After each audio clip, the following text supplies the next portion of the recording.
E aí, turminha do quarto ano, tudo bem? Mais um dia e nós estamos aqui para aprender mais um pouquinho, né?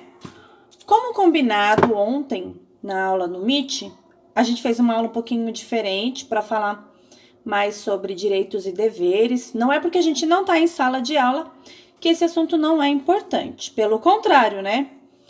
Empatia, devemos nos colocar no lugar do outro. Devemos pensar se o que eu estou fazendo pode ou não prejudicar o outro. Se o meu colega vai gostar ou não de alguma atitude que eu tome. Então, que nós possamos, ao longo dessa caminhada, ao longo dessa viagem que vocês estão fazendo de aprendizagem, que vocês possam ter empatia, tá ok? E aí, então, ficou a correção de matemática para hoje.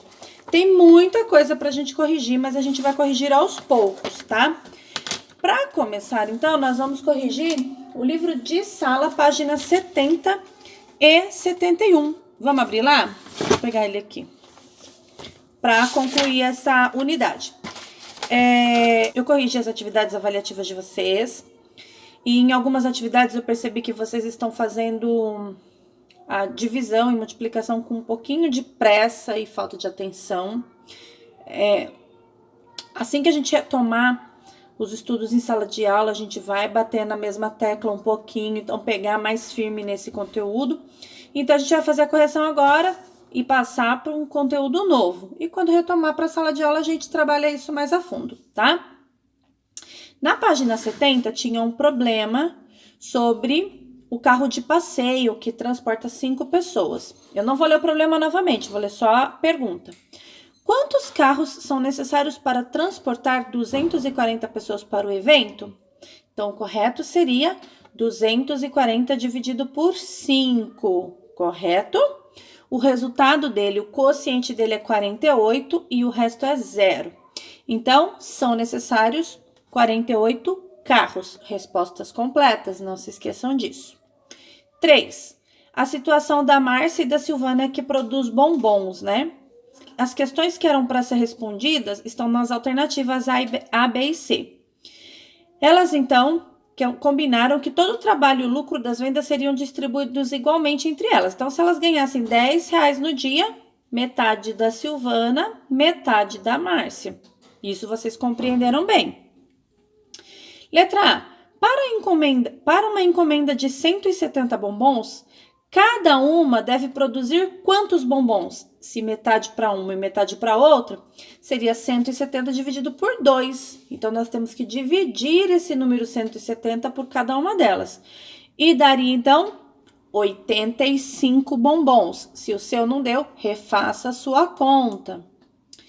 Letra B. Se for necessário produzir 1.800 docinhos, cada uma fará 900 docinhos. 1.800 dividido por 2. 9 9 são 18, 900. Olha aí a matemática na mente, rapidinho. Letra C. Se um dia elas ganham R$250 com a venda de bombons, cada uma deve receber quanto? Ah, um detalhe, quando a gente fala de dinheiro, nós não podemos nos esquecer de colocar o R cifrão e o valor. Se eu não utilizar o R cifrão, eu não posso me esquecer de escrever no final reais. Muita gente não fez isso na atividade avaliativa, só colocou o número. Só número não representa valor, tá? E aí, se elas, então, tem R$250 de vendas, 250 dividido por 2 vai dar quanto para cada uma? R$125. Se a sua conta não deu certo, confere. Número 4. A pintura da fachada de um condomínio vai custar R$9.240, certo? A despesa será repartida entre os donos dos 24 apartamentos. Qual será o valor correspondente? Essa eu quero fazer com vocês aqui na lousa. Vamos lá? O valor, então, da pintura vai ser de 9.240. Para fazer o cálculo, a gente não coloca a vírgula na divisão e nem o R cifrão, tá bom? E muito menos o 00 aqui depois da vírgula. Aí, nós vamos, então, dividir por 24 apartamentos, certo? Tem 9. na multiplicação do 24? Não tem. Então, a gente vai procurar 92. 24 vezes quanto que eu vou usar? Eu sei que 24 vezes 1 é 24. 24 vezes 2, 48. E 24 vezes 3? Vamos lá? 24 vezes 3. 3 vezes 4, 12. Sobe 1. 3 vezes 2, 6. Mais 1, 7. Vamos ver se o próximo número é melhor. 24 vezes 4. 4 vezes 4. 4, 8, 12, 16. 6 fica e 1 sobe. 4 vezes 2, 8. Mais 1, 9. Olha ele aqui. Deu 96, mas passou, né? Então, a gente vai usar o número menor mais perto de 92, que é 24 vezes 3, 72. A gente subtrai. 2 tira 2, nada. 9 tira 7. 7, 8, 9. 2. Certo? Aí, a gente escorrega o número 4. Se 24 vezes 4 deu 96, a gente pode aumentar esse número. Vamos colocar vezes 5? 24 vezes 5. 5 vezes 4. 5, 10, 15, 20. O zero fica e o 2 sobe. 5 vezes 2. 5 vezes 2, 10. Mais 2. 12, 120. Vamos aumentar mais esse número? 24 vezes 8. 8 vezes 4. 8 vezes 4 é 32. Vamos conferir? 8, 16, 24, 32. 2 fica, 3 sobe. 8 vezes 2, 16. Mais 3, 17, 18, 19. 192 e 204. Puxa, o 24 vezes 9 acho que vai passar, mas a gente vai tentar ele assim mesmo. 24 vezes 9. 9 vezes 4 é 36. O 6 fica e o 3 sobe. 9 vezes 2, 18. 19, 20, 21. 216. Então, tá aí, a gente vai usar o 8, que é menor. 24 vezes 8 é 192. Vamos subtrair isso? 2 para chegar no 4, 3, 4, 2. 9 para chegar no zero, dá? Não. A gente empresta. 9 para 10, 1. E 1 tira 1, nada. Agora, a gente abaixa o zero. Que número a gente está procurando? 120. Olha ele aqui. Por isso é importante fazer o cálculo e não apagar, tá? Vai deixando aí. Você apaga só quando tiver terminada a conta. 24 vezes 5 é 120. E 120 menos 120? Ah, deu 0, 0, 0. Agora sim, eu sei que cada um vai pagar, então, R$385, ok? Muito bem. O valor para cada apartamento é de R$385. Belezinha? Agora as demais a gente não vai fazer. Eu fiz a primeira para refrescar a memória e as outras a gente vai só dando o resultado, tá bom? Se tiver errado, refaz aí. O preço de uma televisão foi anunciado por R$1.920. Se o cliente optar pelo pagamento em 12 parcelas mensais, ou seja, ele vai dividir esse valor em 12 vezes, quantos reais ele deve pagar por mês? Então, ele vai pagar quanto? Qual foi o quociente aí? Qual foi o número que apareceu embaixo da chave? R$160, ok? Então, ele deve pagar R$160 em cada parcela durante 12 meses. Não se esqueça de colocar o R cifrão ou escrever reais no final. Um produto que custa R$1.644 é vendido em 12 prestações iguais. Calcule o valor de cada prestação. Então, a gente vai dividir esse valor por 12. E então, vai dar R$137. Deu aí? Muito bem. E, por último, a professora Simone está organizando uma visita ao Parque da Ciência. Além dela, participarão desse passeio 100 alunos e 3 professores convidados. Ela contratou uma empresa de ônibus para fazer o deslocamento de todos os participantes da escola até o parque. Sabendo que cada ônibus tem capacidade para 36 pessoas, quantos ônibus será necessário para levá-los ao passeio? Então, a gente calcula aí todo mundo que vai ao passeio, ou seja, 100 alunos, a professora Simone e mais 3 professores. Então, 104 pessoas vão ao passeio. Se a gente dividir por 36, que é a quantidade que cabe em cada ônibus, vai ser necessário quantos ônibus? Conta bem facinho, né? Serão necessários apenas 2 ônibus. Correto? Calcularam aí? Não esqueceu de colocar ninguém nesse passeio? Belezinha. A gente vai entrar agora para um conteúdo chamado frações. Vamos lá? Acho que vocês já conhecem um pouquinho sobre isso. Então, quarto ano, como eu disse, assunto novo, conteúdo novo, mas é algo que vocês já vivenciam. Então, a gente só vai aprofundar um pouquinho e conhecer mais essa questão, tá? Na página 72, então, coloquem o dia de hoje e vamos trabalhar. Observe a imagem a seguir. Tem uma margarida. E ela está com a metade da margarida morta e a outra metade viva. Olha aí. O que aconteceu com a margaridinha aqui? O que aconteceu com ela? A metade dela está viva e a outra metade está morta. Você já viu uma flor assim? Bom, é possível que não, né? Porque se tá morrendo, a gente só vê quando já morreu tudo. Mas é o processo da flor quando ela murcha, né? E aí aconteceu isso com essa. Em nosso dia a dia, usamos termos como metade. Termos quer dizer, a gente fala, né? Ah, coloca só a metade. Corta a metade do pão que eu vou comer. A gente utiliza esse tipo de palavras, esse tipo de vocabulário. 1/3, 1/4. Isso normalmente em receitas, tá? Esses termos estão relacionados às frações. Nesta outra imagem, o tomate foi dividido em 2 metades. Então, a gente tem aqui, olha, um tomate que foi dividido ao meio, então se tornou 2 metades. Isso quer dizer que ela foi fracionada. Por quê? Porque ela foi dividida igualmente.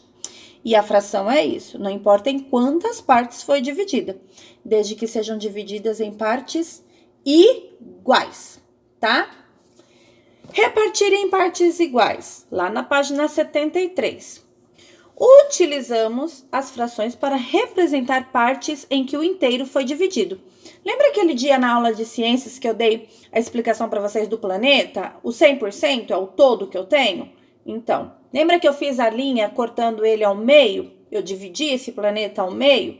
Eu fracionei esse planeta. Por quê? Para a gente poder entender qual é a quantidade que continha de água. E é praticamente a mesma coisa e vocês vão começar a ouvir falar mais isso cada dia mais, tá? Só podemos falar a fração se a divisão for feita em partes iguais. Observe os exemplos. Esse primeiro exemplo aqui, olha, ele está sendo dividido de forma igualzinha. E esse aqui, ele está totalmente torto. A divisão dele não foi feita corretamente. Então, o inteiro foi dividido em 4 partes iguais, portanto, podemos associar a frações. O inteiro, na segunda imagem, não foi dividido em 4 partes iguais. Cada pedaço tem um tamanho, portanto, não podemos associar as frações. Isso vocês entenderam? Só se torna fração se eu dividir em tamanhos exatamente iguais. Por isso que a gente treinou também usar a régua, porque a partir de agora a gente vai contar cada milímetro dessa régua para ver se você não está dividindo a mais ou a menos. Beleza? Agora vocês vão entender que não é só dividir, mas números também representam frações. Olha lá, as frações também são números. Vocês estão observando essa barrinha aqui, olha? A primeira barrinha aqui? Então, em quantas partes iguais ela foi dividida? Olha, 1, 2, 3, 4, 5, 6. O total de partes dela fica embaixo da fração. E o número de partes pintadas dela fica em cima da fração. O que representa a fração é esse sinal. Esse sinal, que normalmente eu faço em cima da linha. Então, se eu tenho aqui a linha do meu caderno, ó, vou fazer aqui de vermelho para vocês verem, ó, a linha do meu caderno. Tá vendo? A fração, ela vai ficar aqui em cima da linha do caderno. Por quê? Embaixo, eu tenho o total de partes que eu dividi. Tô fazendo o primeiro desenho, é a primeira ilustração. E em cima, eu tenho a quantidade de partes coloridas, ou a quantidade de partes que eu consumi. Suponhamos que isso seja uma barra de chocolate. Tem 6 quadradinhos nesse chocolate. Se eu comi a parte pintada dela, eu comi quanto? 1 de 6. E a fração a gente lê 1/6, tá? Já vou explicar também como é que se chamam cada um desses números. Assim como a adição, a subtração, a multiplicação e a divisão, a fração também tem termos, tá? O número de cima, ele se chama numerador. E o número de baixo se chama denominador. Professora, eu preciso copiar isso? Não. Isso está escrito aqui, olha, no livro de vocês, tá? Então, essa explicação que eu dei para vocês é o que está explicando aqui nesse quadrinho verde. Aí, se a gente for analisar, na segunda barrinha, ele foi dividido em partes menores. Olha ali, olha. Em partes maiores, então tem menos quantidade. 1, 2, 3, 4. E eu pintei só uma parte. O numerador, a parte colorida, e o denominador, todas as partes da minha figura. Como eu expliquei, numerador, a parte colorida, denominador, a parte total de partes que eu tenho. A terceira foi dividida em pedaços maiores em quantidade menores. 1, 2, 3. E uma parte colorida e 3 partes do total. E por último, a última barrinha foi dividida somente em 2 partes. 1, 2. E só comi uma. Então, se fossem barrinhas de chocolate, eu teria comido 1/6 na primeira, 1/4 na segunda, 1/3 na terceira e 1/2 na última. Professora, como é difícil o nome das frações? Vocês vão se acostumar. Ali atrás a gente tem uma tabelinha e a gente vai ler ela daqui a pouco, depois que a gente lê esse restante aqui. O denominador dá nome à fração e indica em quantas partes o inteiro foi dividido. O numerador indica quantas partes foram consideradas. Consideradas quer dizer pintadas, consumidas, e aí vai o que aconteceu na situação, né? Se for o chocolate, se for uma pizza, se for atividades escolares, aí vai ser a parte dividida, tá? Lembrando que o numerador fica em cima, a fração ela é demonstrada por esse traço. Sempre que a gente trabalhar, a gente fala barra ou traço para a gente associar a fração, tá bom? Esse traço, numerador, parte colorida, denominador, parte total do que eu tenho. Veja como fazemos a representação e a leitura de algumas frações. Então, nós temos aí o desenho, um círculo dividido ao meio. Eu tenho 1/2. Olha a leitura e olha como se escreve a fração. Depois, eu tenho um retângulo em 3 partes. Eu tenho 1/3. Por que 1/3? Uma única parte dela está colorida. As demais estão em branco. Então, eu tenho 3 partes, das 3, uma foi colorida, ok? E eu leio 1/3. Eu quero que vocês façam leitura de tudo isso, observando as imagens, lembrando e não se esqueçam que só pode ser chamada de fração aquilo que foi dividido em partes iguais, beleza? Então, olha só, nós temos 1/2, 1/3, 2/4, 3/5, 1/6, 5/8 e 4/10. Depois que passou do 10, todo número vai vir acompanhado da palavra avos. Por exemplo, 11, 11 avos. 12, 12 avos. 25, 25 avos. Nesses desenhos, a parte colorida representa o numerador. Então, olha a professora falando aí. A parte que foi colorida representa o numerador, tá, quarto ano? Ok? Não vão se esquecer? Ótimo! Pois então, a gente vai fazer atividade. Escreva a fração correspondente a cada figura. Então, olha, se vocês observarem na atividade de vocês, já tem o traço da fração em frente à figura. Vocês vão contar quantas partes tem a figura da letra A. Começando aqui pela parte colorida.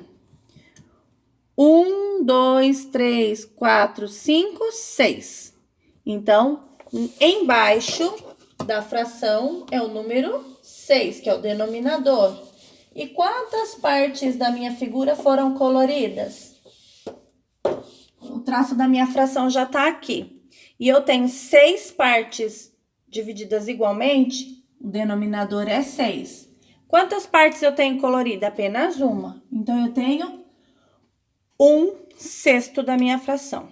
Na letra B, é diferente. É um quadrado que foi dividido em quantas partes iguais? Total de partes no denominador embaixo, colorida em cima.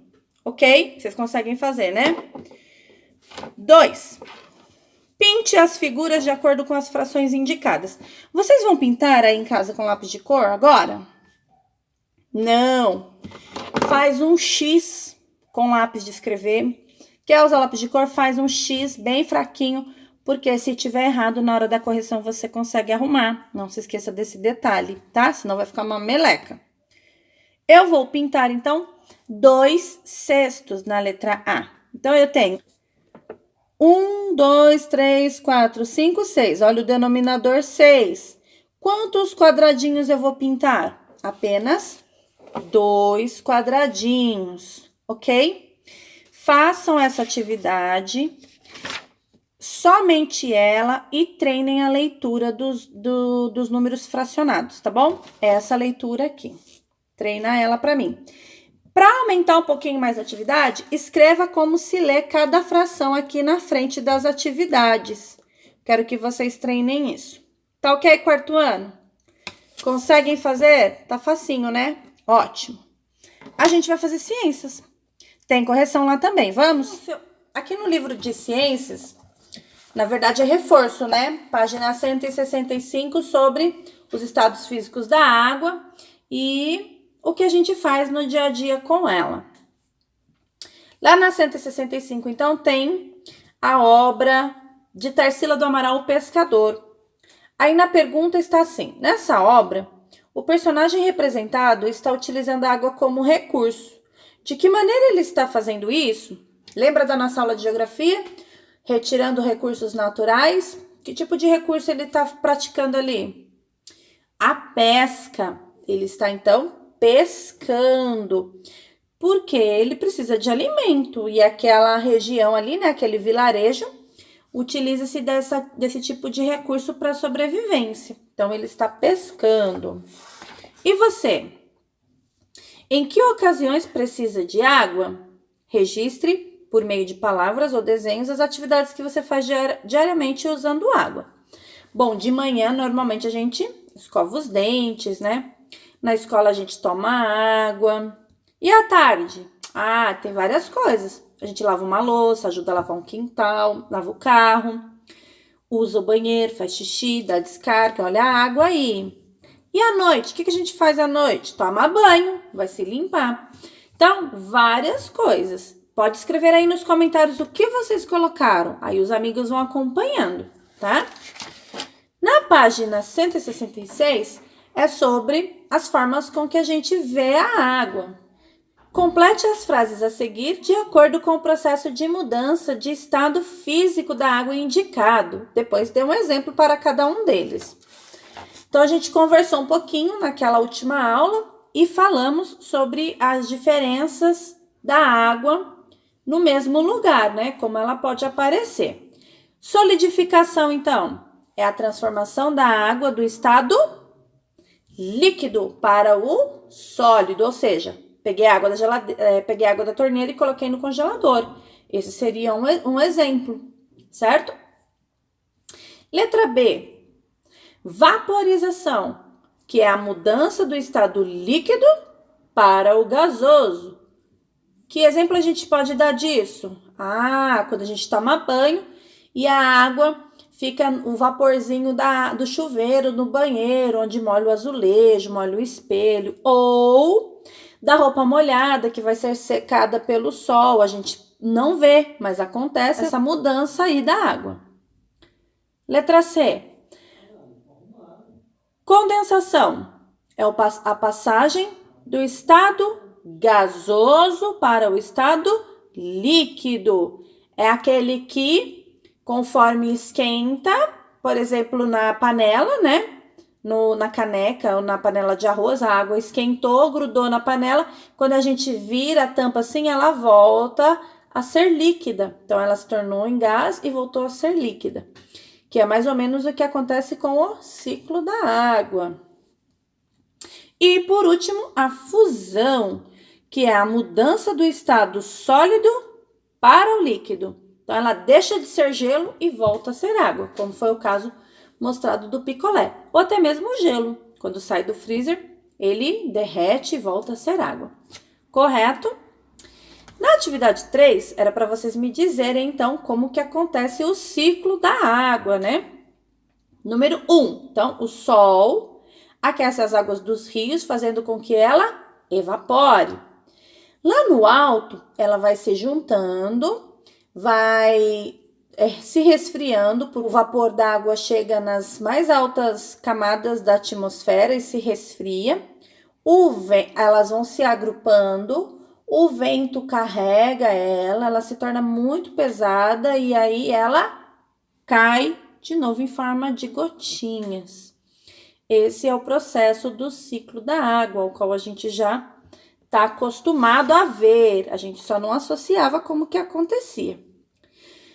Letra B. Vamos ver quem fez, né? Porque eu falei que era até a 166, mas a atividade 3 terminou lá na página 167.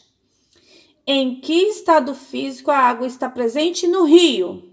Ela aparece no estado líquido. Em alguns casos, em estado sólido, onde tem a presença de geleiras, né? Onde tem presença de neve, em algumas situações a água está congelada. Então, tem essas duas situações. Aqui no Brasil, estado líquido. E no ar, tem água no ar? Claro que tem. Aquela que eu falei, que vai evaporando dos rios. Ela está em estado gasoso. Tá ok? Vamos trabalhar, então, o livro de ciências para aprofundar mais um pouquinho sobre a importância da água para os seres vivos. Livro de sala, página 38.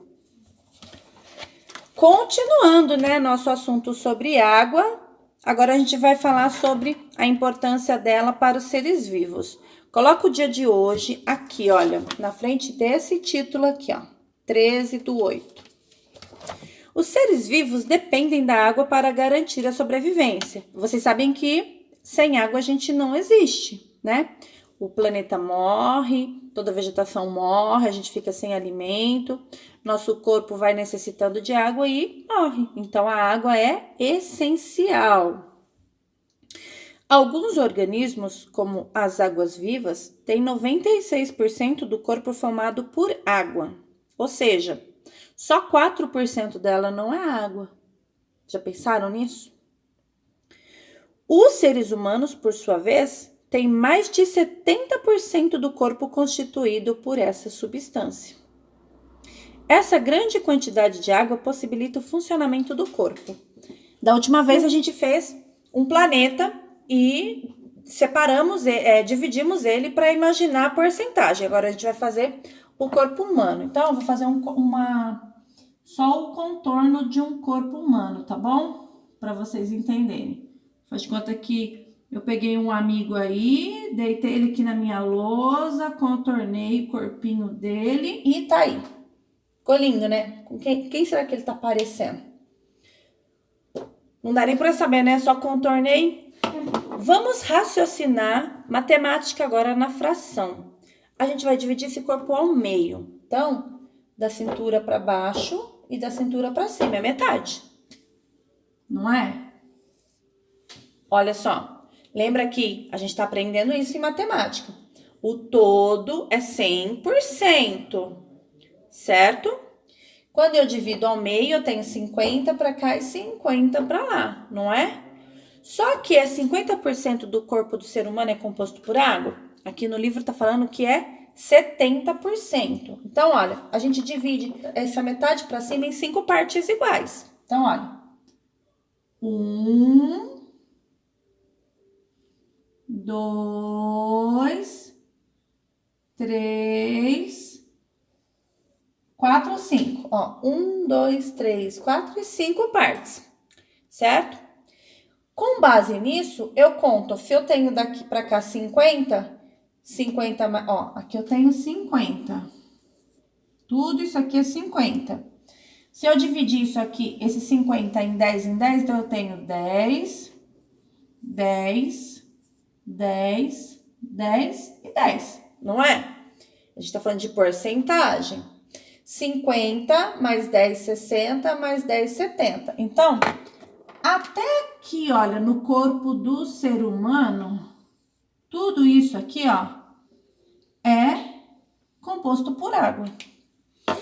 É desse jeitinho, professora? É do meus braços, do meu ombro praticamente para baixo? Ele tá distribuído. Mas só para vocês terem a noção da quantidade de água que o ser humano tem, tá? Deu para compreender? Deu, né? Eu acho que deu. A água do suor, por exemplo, sabe aquele quando a gente tá jogando bola, quando tá andando de bicicleta, tá correndo na rua, coisa que faz muito tempo que a gente não faz, né? Refresca o corpo quando ele está muito aquecido. Com isso, não se sente tanto calor. Então, está aí a resposta do porquê a gente soa, para poder refrescar e nos manter em temperatura adequada para sobreviver, porque senão a gente começa a esquentar, daqui a pouco explode como se fosse uma panela de pressão. Além disso, o suor e a urina, o xixi, eliminam substâncias tóxicas do nosso organismo. Sabe aquela comida que a gente tem costume de comer que não é saudável? Aquele refrigerante? Então, tudo isso que está dentro do nosso organismo e não faz bem para a nossa saúde, não faz bem, não tem nutriente nenhum, o nosso corpo joga fora. Seja através do xixi, através do cocô e através do suor, tá? Então, todo líquido que a gente consome, ele sai através do xixi e do suor. Toda essa água perdida tem que ser reposta. Por isso é importante beber uma quantidade adequada de água diariamente. O correto seria a gente tomar 2 litros de água por dia. Eu acredito que vocês na faixa que na idade de vocês, 1 litro, 1,5 litro é essencial. Já bebeu sua água hoje? Vamos tomar.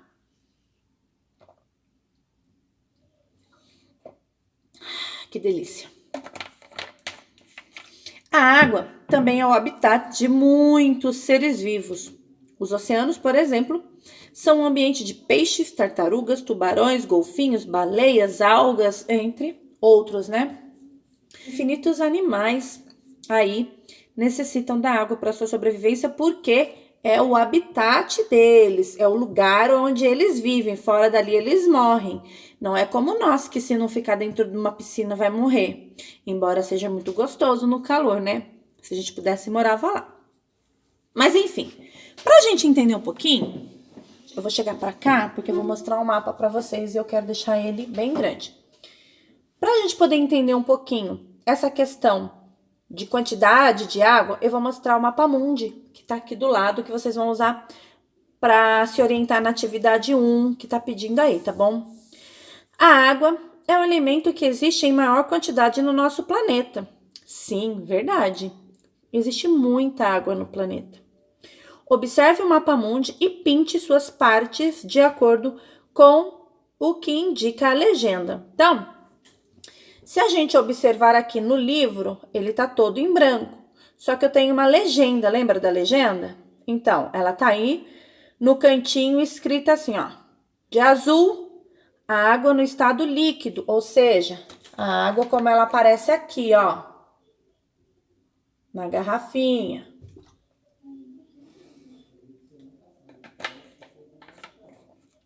O próximo quadradinho, água no estado sólido, ou seja, a água que a gente vê nas geleiras. E de verde, a terra firme. Então, como é que a gente define isso, né, nesse desenho? Pelo mapa mundi aqui, vocês conseguem observar detalhes disso tudo, mas a gente tem que completar como a legenda pede. Então, os continentes, que são onde estão todos os países, a gente vai colorir de verde, porque é onde tem terra firme. Embora tenha aí umas partezinhas azuis dentro deles, vocês estão vendo? É presença de rios. Mas a gente vai pintar toda a parte dos continentes de verde para representar, então, terra firme. Toda a parte que tem aí em volta dos continentes é água. E a única parte que vai apresentar, então, água em estado sólido é a parte fria do nosso mapa mundi, ou seja, essa parte de baixo aí, ela está bem separadinha. Dá para você observar onde começa e termina o risco do desenho dele. Então, se você olhar no mapinha daqui e observar o seu mapinha, você consegue fazer, tá? Professor, é para pintar? Esse é para pintar. Pintem bem clarinho, porque se tiver algum erro, dá pra gente consertar, ok? Número 2. Em nosso planeta, onde podemos encontrar água no estado gasoso? Lembra que eu falei que a gente não vê, mas ele está totalmente em processo? Onde que a gente encontra essa água em estado gasoso aí no nosso planeta? Pensa, responde, se você quiser já comenta aí para ver se você está ligado nas atividades. Próxima página, atividade 3. Complete corretamente as lacunas. O que são lacunas? Espaços das sentenças abaixo sobre as mudanças do estado físico da água. Então, sobre as transformações que a água sofre. O processo pelo qual a água muda do estado físico líquido, então que ela está no líquido, para o gasoso é chamado de, pensa aí e me responde. B, C e D. Leia aí e volta no texto na página 36 e 37 para se orientar. 4. Decifre esta carta enigmática para entender melhor o ciclo da água. Reescreva sua descoberta nas linhas abaixo. Pode ser que a linha seja muito curta, porque alguns têm a letra um pouquinho maior. Escreva no caderno essa questão, tá? Eu vou explicar como vocês fazem só na primeira frase, na primeira linha, na verdade. O restante vocês têm que descobrirem sozinhos. Sozinhos, sem ajuda de pai, sem ajuda da mãe, sem ajuda do irmão, sem ajuda da irmã, sem ajuda do gato, sem ajuda do cachorro, sem ajuda do periquito, sem ajuda de ninguém, tá? As nuvens são formadas por moléculas de... Tem uma vaca. Uma vaca menos K. Então, a gente vai usar vá. Coloca aí em cima. Vá. Só vou usar o vá. Mais. Porco. Porco. É um porco. Porco menos co. Porco. Sobrou por. Então, ó, já descobri. As nuvens são formadas por moléculas de vapor que evaporam. Vou fazer mais um. Dos. Lata. Não usaram a ilustração, né? Lata menos o tá. Então, vou usar o lá. Lá. Morango menos o moran. Então, sobrou quem? O go. Go mais S. Gos. Então, eu tenho a palavra lagos. Olha, descobrimos. Vamos ler desde o início até o ponto final. As nuvens são formadas por moléculas de vapor que evaporam dos lagos, rios e oceanos, ok? Até aqui tá certo. Agora eu quero ver com vocês como vai ficar aí. Número 5. Existe água em seu corpo? De que maneira você pode perceber isso? Como é que a gente percebe a água? Como a água entra e de que forma ela sai do seu corpo? Acabei de explicar. Atente-se aí. Se você não pegou, volta o vídeo e assiste de novo. Como se eu estivesse falando várias vezes para você, tá? E número 6, a água é fundamental para a existência dos seres vivos. Desenhe uma folha à parte, ou recorte de jornais e revistas, ou 4 imagens que mostrem a importância da água para a vida. Cole nos espaços abaixo as imagens que você desenhou ou recortou e depois crie legenda para cada uma das imagens. Prof, pode desenhar? Pode. Prof, pode recortar? Pode. Prof, pode imprimir? Pode. Porém, quem escolheu desenhar, capricha no desenho. Falei ontem no Meet que tem criança que está fazendo com muita pressa, tem me mostrado atividade e eu tô pedindo para melhorar porque eu sei que consegue. Vocês estão tendo muito tempo sem fazer nada em casa. Alguns estão na correria porque tem que ajudar a mãe, tem que ajudar o irmão, tem que sair porque a mãe não pode ficar. Mas leva seu material, senta lá, dedica o tempinho, faz com calma, que vocês são capazes. E olha, vocês são talentosos. Eu acompanhava as atividades de vocês o ano passado com a professora Cíntia. Então, continue demonstrando todo esse capricho e dedicação. Se escolheu desenhar, desenha, contorna com canetinha, pinta bem bonito.